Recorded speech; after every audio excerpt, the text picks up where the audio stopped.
మీరు ఇన్ఫ్లేషన్ అనే పేరు చాలాసార్లు బయట వినే ఉంటారు. అంటే ఇన్ఫ్లేషన్‌ని తెలుగులో ద్రవ్యోల్బణం అని అంటారు.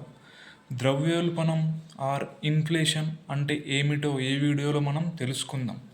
ఇన్ఫ్లేషన్ అంటే ప్రతి ప్రోడక్ట్ యొక్క ప్రైస్ ధరలు పెరగడం అన్నమాట.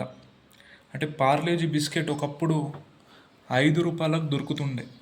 కానీ ఈరోజు పార్లేజీ యొక్క బిస్కెట్ ధర రూ. 10కి అయింది. అంటే ఎగ్జాంపుల్గా అది రూ. 5 నుంచి రూ. 10కు ఏమైంది, ఇంక్రీజ్ అయింది. దాన్నే ద్రవ్యోల్బణం అంటారు. మనం డీమార్ట్కి వెళ్తాం.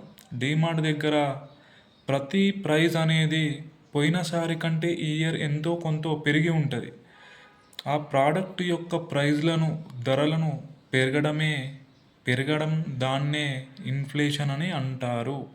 తెలుగులో ద్రవ్యోల్బణం అని అంటారు. మీకు ఇన్ఫ్లేషన్ అనే దానికి అర్థం తెలిసిందని నేను అనుకుంటున్నాను.